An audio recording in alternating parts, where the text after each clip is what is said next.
الحمد لله الحنان المنان الذي خلق الإنسان وعلمه البيان والصلاة والسلام على رسوله سيد الإنس والجان وعلى آله وأصحابه ذوي الخير والإحسان أما بعد فأعوذ بالله من الشيطان الرجيم بسم الله الرحمن الرحيم تلك الرسل فضلنا بعضهم على بعض منهم من كلم الله ورفع بعضهم درجات إلى آخر هذه الآية. صدق الله مولانا العظيم وبلغنا رسوله النبي الأمين المتين المختار الكريم ونحن على ذلك لمن الشاهدين والشاكرين والحمد لله رب العالمين. بارگاہ رسالت معاب صلی اللہ تعالی علیہ وسلم میں درود پاک کا ہدیہ پیش کریں. اللہم صلی علی سیدنا و مولانا محمد معدن الجود والکرم وآلہ واصحابہ الکرام وابنہ الکریم وبارک وسلم صلاة دائمتا سرمدا ابدا. اللہ کی سرتاب قدم شان ہے یہ، انسان ہی انسان وہ انسان ہے یہ. قرآن تو ایمان بتاتا ہے انہیں اور ایمان یہ کہتا ہے میری جان ہے یہ. عزیزان گرامی وقار، میلاد مصطفیٰ صلی اللہ تعالی علیہ وسلم کی مناسبت سے جو محافل اور جو مجالس یہاں پر منعقد کی گئی ہیں، آج پہلی محفل پاک ہے. رسول کریم صلی اللہ تعالی علیہ وسلم کی مولود پاک کی نسبت سے ہم جو محفل منعقد کرتے ہیں، سب سے پہلے میں آپ کو یہ بتا دوں اس کا فائدہ کیا ہے. برکات رحمات یہ سب اترتی ہی ہیں، ثواب اپنی جگہ پر، لیکن ایک بڑا فائدہ یہ ہوتا ہے کہ اگر عشق رسالت معاب صلی اللہ تعالی علیہ وسلم کی شمع مدھم ہونے لگتی ہے تو ان مجالس پاک سے وہ روشنی دوبالا ہو جاتی ہے. حضور کی امت حضور پاک صلی اللہ علیہ وسلم سے قریب ہو جاتی ہے. یہ مناسبتوں کے ذریعے ہمیں میرے آقا صلی اللہ تعالی علیہ وسلم کی سیرت پاک پر بیان کرنے کا اور آپ سب کو سننے کا موقع ملتا ہے. ہر نوجوان بلکہ ہر بچہ اور ہر بوڑھا رسول کریم صلی اللہ تعالی علیہ وسلم کے اخلاق و کردار کو سنتا ہے اور اس نبی پاک سے محبت کا جذبہ اس کے دل میں بڑھتا جاتا ہے. اس لیے کہ امام غزالی رحمۃ اللہ تعالی علیہ نے اپنے ملفوظات میں ارشاد فرمایا، آپ سے جب سوال ہوا کہ امت جب قسم پرسی کے عالم میں ہو، امت کے اوپر برا وقت آئے تو اس کا علاج کس طرح سے کیا جائے، تو آپ نے فرمایا انہیں محبت رسول اور عشق رسول میں اور بڑھا دیا جائے. پوچھا گیا یہ کیسے ممکن ہے؟ محبت رسول اور عشق رسول کوئی ایسا تیل ہے کہ جو ڈال دیں تو آدمی اس سے بڑھ جائے، اس کی محبت میں اضافہ ہو جائے؟ آپ نے فرمایا دو چیزوں سے اس کے دل میں محبت رسول بڑھ جاتی ہے. پہلی چیز یہ ہے کہ وہ درود مبارکہ کی کثرت کرے، دوسری چیز یہ ہے کہ وہ سیرت مصطفیٰ کو زیادہ سے زیادہ پڑھے یا سنے. ان دو چیزوں سے وہ اللہ کے حبیب صلی اللہ تعالی علیہ وسلم سے قریب ہو جائے گا اور امت پر آئی ہوئی بلائیں اور آفات اور یہ قسم پرسی کے جو ایام ہیں یہ ختم ہو جائیں گے. یہ دنیاوی فائدہ ہوا. آخرت کا فائدہ یہ ہے، اللہ کے حبیب صلی اللہ تعالی علیہ وسلم کی حدیث ہے صاف، اس سے معلوم ہوتا ہے. حضور اکرم صلی اللہ علیہ وسلم نے فرمایا المرء مع من احب، آدمی قیامت کے دن اسی کے ساتھ اٹھایا جائے گا جس کے ساتھ دنیا میں وہ سب سے زیادہ محبت کرتا تھا. تم جس سے محبت کرتے تھے اسی کے ساتھ قیامت میں اٹھائے جاؤ گے. اور اس حدیث پاک کے بعد حضرت انس رضی اللہ تعالیٰ عنہ فرماتے ہیں فخر کرنے لگا میں اپنی زندگی پر، اس لیے کہ میں رسول پاک صلی اللہ علیہ وسلم سے دنیا میں سب سے زیادہ محبت کرتا ہوں اور اللہ کے حبیب کے فرمان کے مطابق کل قیامت کے دن میں اپنے مصطفیٰ کے ساتھ اٹھایا جاؤں گا. میرے عزیزو، یہ ہے سیرت مصطفیٰ کی محفلوں کا فائدہ. آپ اللہ کے رسول سے قریب ہوں گے، محبت میں اضافہ ہوگا اور قیامت کے دن بھی حشر کس کے ساتھ ہوگا؟ مصطفیٰ کریم صلی اللہ تعالی علیہ وسلم کے ساتھ ہوگا. آج سے ہم مسلسل اعلان کے مطابق محافل رکھیں گے انشاءاللہ العزیز، جس میں مختلف عنوانات پر حضور پاک صلی اللہ تعالیٰ علیہ وسلم کی سیرت طیبہ پر گفتگو کرنے کی ہم سعادت حاصل کریں گے۔ آج میں سب سے پہلے اس بات کو آپ کے سامنے بتا دوں کہ آج کے عنوان کے مطابق میں نے آیت کریمہ بھی تلاوت کی ہے۔ اللہ عز و جل نے اپنے بندوں کی ہدایت کے لیے 1,24,000 یا کم و بیش انبیاء کرام علیہ السلام کو دنیا میں بھیجا، یہ سب کا عقیدہ ہے۔ نبی آئے، رسول آئے، لیکن ان 1,24,000 کم و بیش انبیاء کرام میں سب سے افضل و اعلیٰ رسول محمد صلی اللہ تعالیٰ علیہ وسلم۔ مجھے آج اسی بات پر گفتگو کرنی ہے کہ جن کے متعلق شعر کہنے والے نعت گو حضرات نے زندگی بھر مدح سرائی کی، قلم ٹوٹ گئے مگر تعریف کا حق ادا نہ ہو سکا۔ اخیر میں یہاں تک کہا لوگوں نے لا یمکن ثناء کما کان حقہ بعد از خدا بزرگ توئی قصہ مختصر۔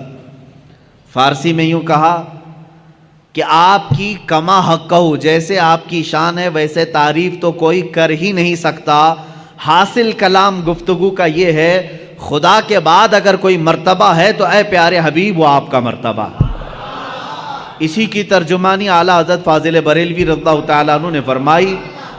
آخری اپنے شعر میں فرماتے ہیں لیکن رضا نے ختم سخن اس پہ کر دیا، خالق کا بندہ خلق کا آقا کہوں تجھے۔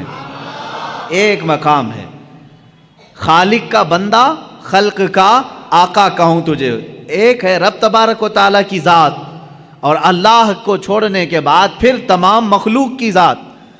اللہ اور مخلوق کے درمیان اگر کوئی مرتبہ ہے تو وہ میرے آقا کا مرتبہ ہے۔ اتنا نہ بڑھاؤ کہ خدا تک پہنچ جائے، اور کبھی اتنا نہ گھٹاؤ کہ وہ عام بندہ بن جائے۔ اسی لیے اعلیٰ حضرت رضی اللہ تعالیٰ عنہ فرماتے ہیں ممکن میں یہ قدرت کہاں، واجب میں یہ عبدیت کہاں۔ یعنی اگر میں یہ سمجھ لوں کہ یہ قدرت کے برابر ہے حضور پاک کی ذات، یہ بھی جائز نہیں۔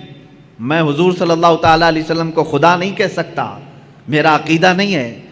ہم تثلیث کی طرح قائل نہیں ہیں، جیسے عیسیٰ علیہ السلام کو خدا کا بیٹا کہہ گئے۔ مسلمان اپنے رسول سے بے انتہا محبت کرتا ہے لیکن خدا کا درجہ نہیں دیتا۔ اعلیٰ حضرت فرماتے ہیں ممکن میں یہ قدرت کہاں، واجب میں عبدیت کہاں۔ یعنی عام بندہ کہوں یہ بھی نہیں بنتا مجھ سے، قدرت کہوں یہ بھی نہیں بنتا۔ حیران ہوں، یہ بھی ہے خطا، یہ بھی نہیں وہ بھی نہیں، عام بندہ بھی نہیں اور قدرت بھی نہیں۔ حق یہ کہ ہیں عبد الہ۔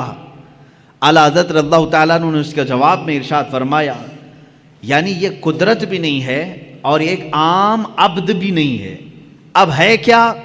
اس کو ایک دوسرے شعر سے میں کہتا ہوں میں مانتا ہوں اے عقل والو میرا محمد خدا نہیں ہے، میں مانتا ہوں اے عقل والو میرا محمد خدا نہیں ہے، مگر دلوں میں یہ نقش کر لو کہ وہ خدا سے جدا نہیں ہے۔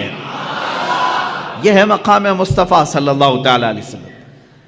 ہاں ان کی طرح نہ بنو جو کہتے ہیں وہ عام بشر ہیں، اور نہ ان کی طرح بنو کہ حضور کو وہ یہ کہتے ہیں کہ جیسے مدینے میں خدا ہو کر اتر پڑا۔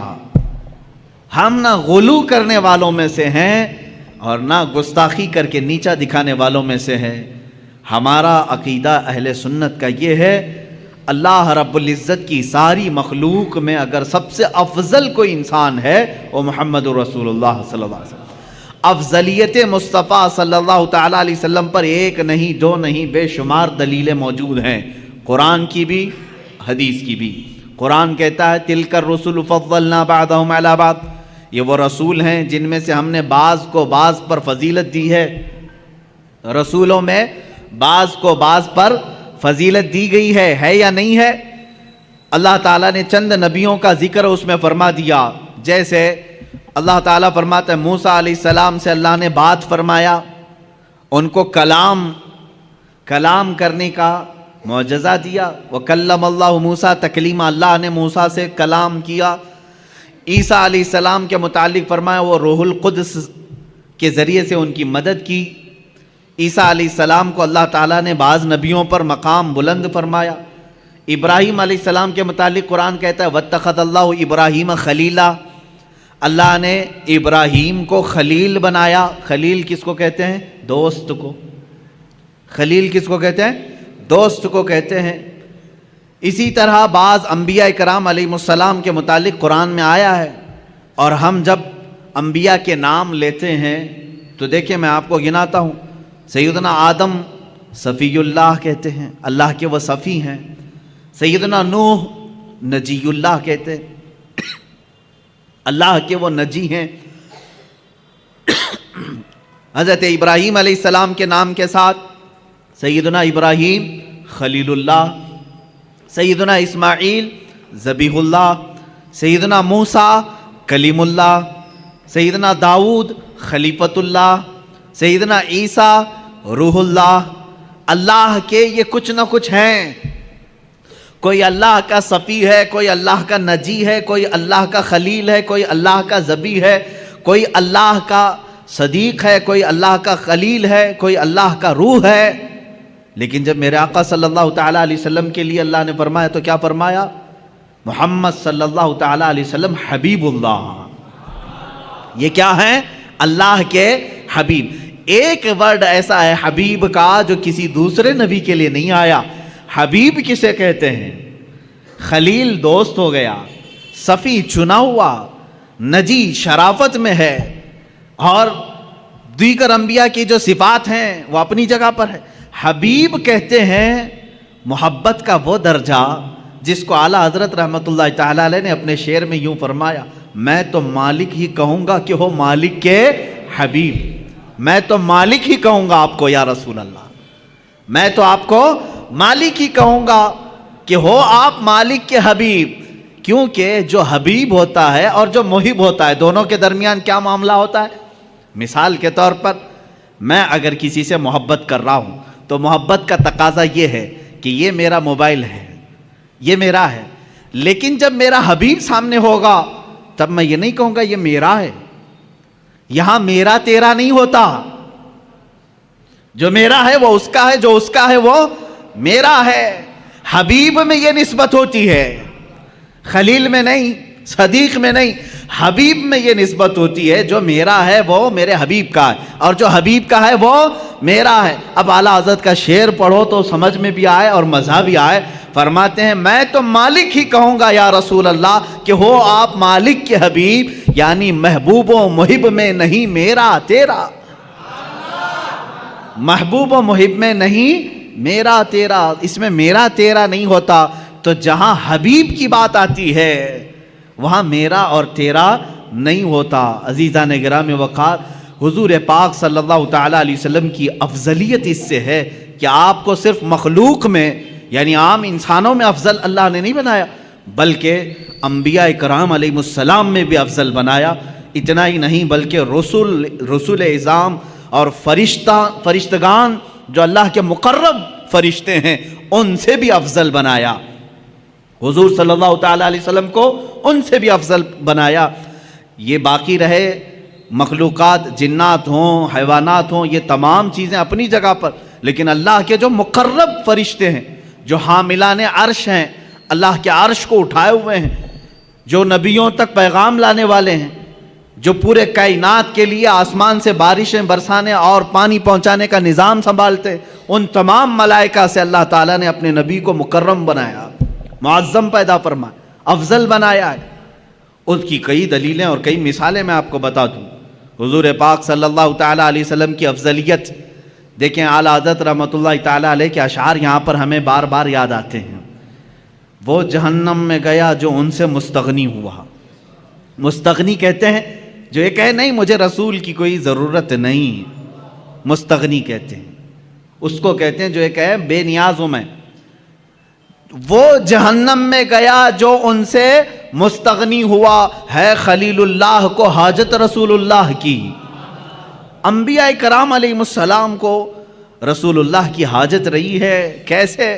اب شروع سے چلتا ہوں میں۔ سب سے پہلے انسان، سب سے پہلے نبی، سب سے پہلے رسول آدم علیہ الصلاۃ والتسلیم ہے۔ جب آدم علیہ الصلاۃ والتسلیم کی پیدائش ہوئی، ولادت ہوئی. تو جانتے ہیں آپ ولادت کے احوال اور قوائف پڑھیں تو تفاسیر میں یہ بات ملتی ہے کہ زمین سے مختلف علاقوں کی مٹی لائی گئی, فرشتوں نے لا کر کے گوندھا, جنت کے پانی سے اسے گوندھا گیا اور اس کے بعد ایک شکل بنائی گئی. شکل بنانے کے بعد یہ تو جسم کی شکل ہوئی, اللہ رب العزت نے اب اس میں روح ڈالنی تھی.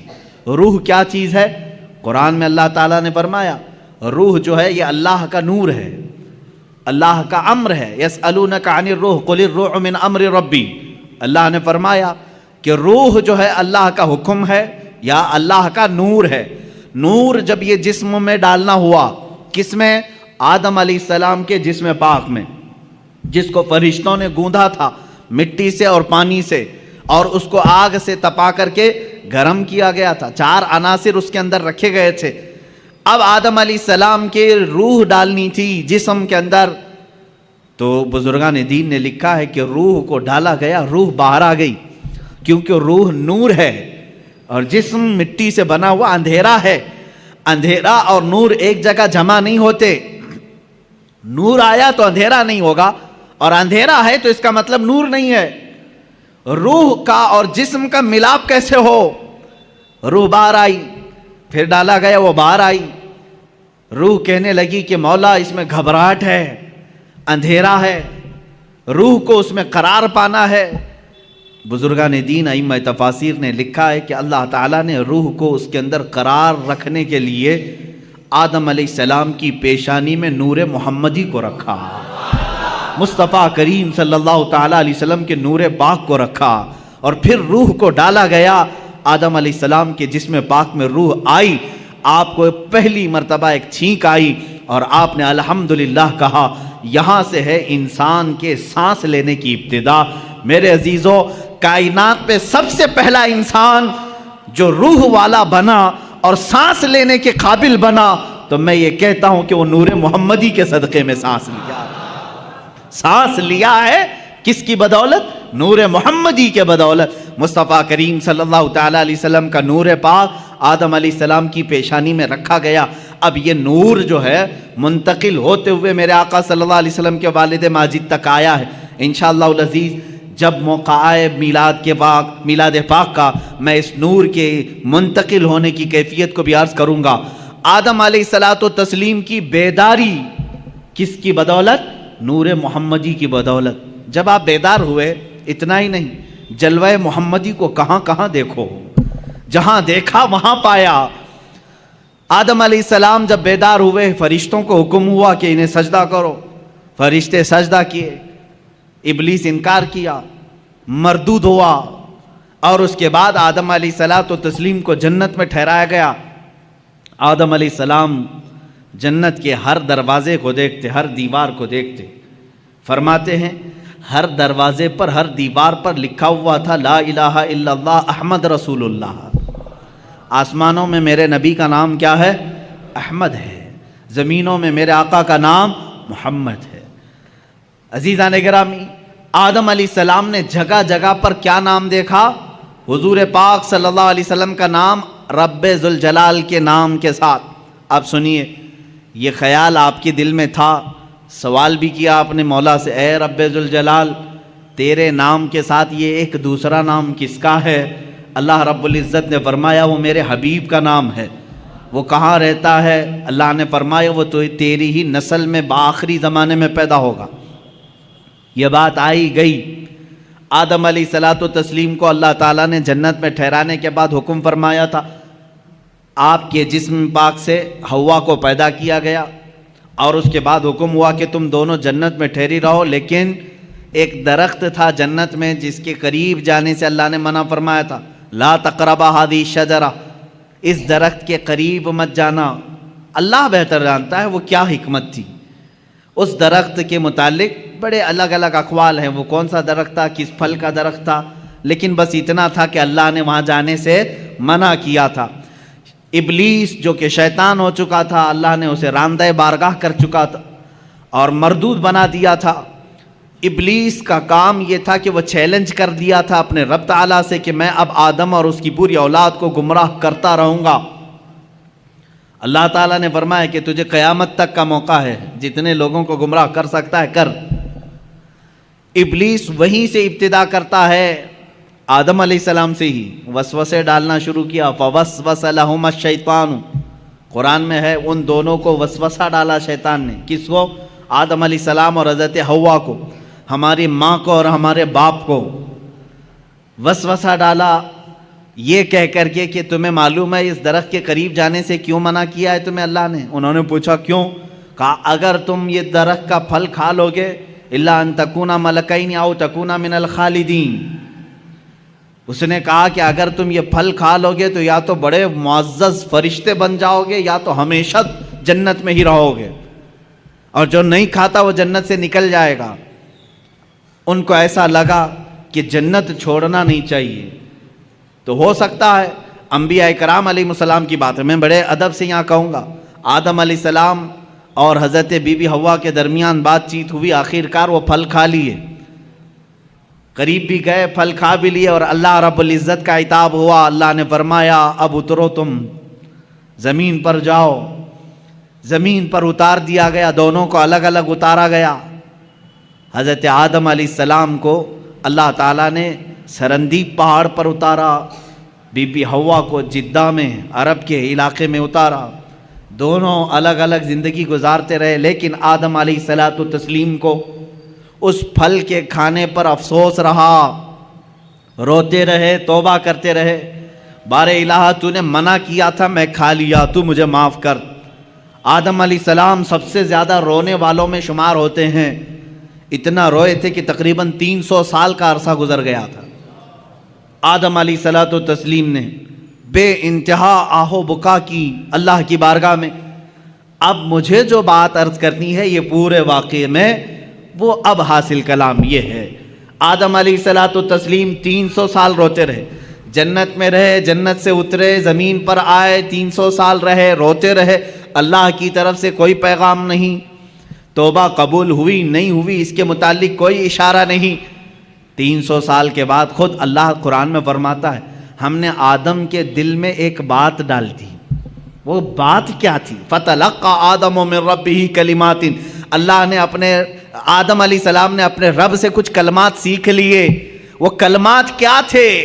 آدم علیہ الصلاۃ والتسلیم 300 سال پہلے کی بات یاد کرنے لگے، جب اللہ نے میرے جسم میں روح ڈالی اور روح سے میں بیدار ہوا، جنت کی ہر کھڑکی ہر دروازے پر میں نے ایک نام دیکھا تھا میرے خدا کے نام کے ساتھ، یہ بات یاد آئی، وہی کلمہ یاد آیا، وہی کلمہ یاد آیا جو جنت کی ہر در و دیوار پر لکھا ہوا تھا۔ تب آپ نے عرض کیا اے مولا، جس کا نام تو نے اپنے نام پاک کے ساتھ لکھا ہے، اگر وہ تیرا محبوب ہے تو اس کی بدولت میری توبہ کو قبول فرما لے۔ اللہ رب العزت نے فوراً جبرائیل امین کو بھیجا اور فرمایا فتاب علیہ، اللہ نے تمہاری توبہ قبول کر لی۔ اللہ توبہ کے قبول ہونے میں اتنی سرعت، اتنی جلدی، اتنی تیزی اگر کسی نام کی وجہ سے ہے تو محمد عربی صلی اللہ علیہ وسلم کی۔ قرآن نے یہی کہا ہے اگر اے مومنو اگر تم اپنی جانوں پر ظلم کر لو، گناہ ہو جائے تو کہاں آؤ؟ قرآن میں ہے مسجد میں آؤ نہیں، کعبے میں آؤ نہیں، اے مومنو تم میرے رسول کے پاس آؤ، جاؤکا، اے رسول یہ تمہارے پاس آ جائیں، اور اگر آپ ان کے لیے سفارش کر دیں تو اللہ ان کی توبہ قبول کرے گا۔ اب اندازہ کریں آدم علیہ الصلاۃ والتسلیم کی توبہ قبول ہوئی، برکت کس کی تھی؟ محمد عربی صلی اللہ علیہ وسلم کی۔ مصطفیٰ کریم صلی اللہ تعالیٰ علیہ وسلم کا نام پاک آپ نے لیا اور دعا قبول ہوئی۔ اب سنیے ایک اور مزے کی بات، بعض روایات میں یہ بات ملتی ہے کہ آدم علیہ السلام خوش ہوئے، جبرائیل آئے جنت سے پیغام لے کر، اللہ تعالیٰ نے آپ کی توبہ قبول فرمائی۔ آدم علیہ السلام نے کہا وہ نام اتنی برکت والا، وہ نام اتنی عظمت والا، وہ نام اللہ رب العزت کی بارگاہ میں اتنے مقام و مرتبے والا، اے مولا اس نام پاک کی ذات اور اس کی ہستی کا ایک بار مجھے بھی تو دیدار کرا دے، ایک بار مجھے دیدار کرا دے۔ جو لوگ یہ کہیں کہ حضور پاک صلی اللہ علیہ وسلم کو 40 سال کے بعد نبوت ملی تھی، وہ یہ بات سنیں، ابھی دنیا وجود میں ہی نہیں آئی، کوئی بچے نہیں ہوئے آدم علیہ السلام کے، تب آدم علیہ السلام عرض کر رہے مولا اس شکل محمدی کو میں دیکھنا چاہتا ہوں جس کی بدولت میری دعا قبول ہوئی۔ اللہ تبارک و تعالیٰ نے آدم علیہ السلام سے فرمایا کہ تم اپنے دونوں انگوٹھوں کے ناخنوں میں دیکھو. یہ بیان کیا ہے کہ دونوں انگوٹھوں کے ناخنوں میں آپ نے دیکھا حضور پاک صلی اللہ تعالیٰ علیہ وسلم کا نور پاک ان کے انگوٹھوں میں رکھا گیا. آدم علیہ السلام نے بڑھ کر کے اس کو چوما اور اپنی آنکھوں سے لگا لیا. یہ ہمارا بھی آج طریقہ ہے. ظاہر سی بات ہے اصلی اولاد وہی ہے جو اپنے باپ کے طریقے پہ چلتی ہے. محمد صلی اللہ تعالیٰ علیہ وسلم. ہم کس کے طریقے پر چل رہے ہیں؟ باپ کے طریقے پر چل رہے ہیں. جو باپ کا نہ ہو اسے تکلیف ہو. ہم آدم علیہ السلام کی آل میں ہیں، اولاد میں ہیں، ہم اپنے باپ کے طریقے پر چل رہے ہیں.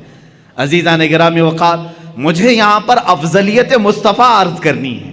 میرے آقا صلی اللہ تعالیٰ علیہ وسلم کی بات میں کمپیر اور موازنہ کر کے نہیں دکھا سکتا، کیونکہ حضور صلی اللہ علیہ وسلم نے فرمایا اس طرح نہ کرو کہ ایک نبی کو گراؤ دوسرے نبی کو بڑھاؤ. سارے انبیاء کرام علیہ السلام نبوت اور رسالت میں برابر ہیں، لیکن کچھ خصوصیتیں اللہ نے ان کو عطا کی ہیں. اس کا مطلب یہ نہیں کہ ہم کسی بھی دوسرے نبی کی توہین کریں گے، ہرگز نہیں.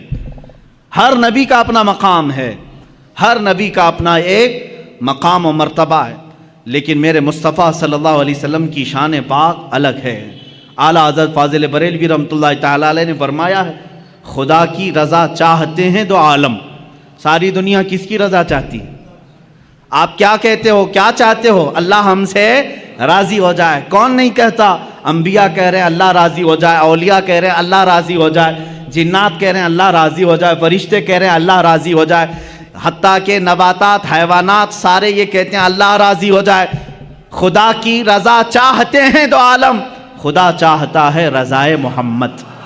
یہ ہے میرے آقا کا مقام، خدا چاہتا ہے رضائے محمد. اب دیکھیں حضور پاک صلی اللہ تعالیٰ علیہ وسلم کی افضلیت پاک. حضرت بی بی رابعہ بصریہ رضی اللہ تعالیٰ عنہ سے پوچھا گیا قرآن میں کوئی ایسی آیت جو پوری امت کے لیے بہت حوصلے والی ہو، کون سی ہے؟ بعض لوگ یہ کہتے ہیں اللہ نے فرمایا لا تقنطوا من رحمت اللہ، تم اللہ کی رحمت سے نا امید مت ہو. فَإِنَّهُ يَغْفِرُ الذُّنُوبَ جَمِيعًا إِنَّ اللَّهَ يَغْفِرُ الذُّنُوبَ جَمِيعًا. اللہ بے شک سارے گناہوں کو معاف کرے گا. آیت ہے کہ نہیں حوصلہ دلانے والی؟ اللہ نے فرمایا اے لوگو اللہ کی رحمت سے نا امید مایوس نہ ہو، اللہ سارے گناہوں کو معاف کرے گا.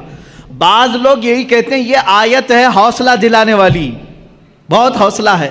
لیکن حضرت رابعہ بصریہ فرماتی ہے نہیں، میں سمجھتی ہوں ایک دوسری آیت ہے. پوچھا گیا وہ کون سی ہے؟ کہا سورہ والضحیٰ میں ہے. اللہ تعالیٰ نے فرمایا وَلَسَوْفَ يُعْطِيكَ رَبُّكَ فَتَرْضَىٰ. اے رسول ان قریب آپ کو آپ کا رب اتنا دے گا کہ آپ راضی ہو جائیں گے. کہا اس میں امت کی کیا بھلائی ہے؟ سوال کیا تھا؟ امت کے لیے، تمام انسانوں کے لیے حوصلے والی کوئی آیت ہے، بخشش والی کوئی آیت ہے؟ تو وہ بعض علماء نے کہا لا تقنطوا من رحمت اللہ، یہ آیت ہے رحمت کی، اللہ کی رحمت سے مایوس نہ ہو، اللہ سب گناہ معاف کرے گا. اس سے تو سمجھ میں آ رہا ہے کہ لوگوں کے گناہ معاف ہوں گے. لیکن رابعہ بصریہ فرما رہی ہیں نہیں، آیت یہ ہے رسول کو اللہ فرما رہا ہے اے رسول آپ کو اللہ اتنا دے دے گا کہ ان قریب آپ کو اتنا دے گا کہ آپ راضی ہو جائیں گے. تو اس میں تو رسول کی رضا کی بات ہے، یہاں تمام انسانوں کا کیا بھلا ہے؟ حضرت رابعہ بصریہ فرماتی ہیں اس لیے کہ ہمیں معلوم ہے رسول اس وقت تک راضی نہیں ہوں گے جب تک سب کی بخشش نہ ہو جائے. جب تک سارے ایمان والوں کی بخشش نہ ہو جائے تب تک رسول راضی نہ ہوں گے. یہ سب سے بڑی آیت رحمت ہے کہ رسول کی رضا جب تک نہ ہوگی اللہ دیتا رہے گا، دیتا رہے گا. عزیزان گرامی، افضلیت مصطفیٰ صلی اللہ تعالیٰ علیہ وسلم، انبیاء کرام کو جو مقامات ملے وہ اپنی جگہ پر ہے. اس لیے کہ شاعر نے کہا ہے کہ حسن یوسف دم عیسیٰ ید بیضاداری، آنچے ہمہ خوباں دارند تو تنہا داری. یا رسول اللہ صلی اللہ علیہ وسلم، یوسف کا حسن بھی آپ کے اندر ہے، عیسیٰ علیہ السلام کی قوت و طاقت جو آپ مردوں کو زندہ کرتے تھے آقا آپ کے اندر وہ بھی جمال ہے. حسن یوسف دم عیسیٰ ید بیضا، عیسیٰ علیہ السلام کی قوت اور موسیٰ علیہ السلام کے معجزوں کا کمال بھی آپ کے اندر ہے۔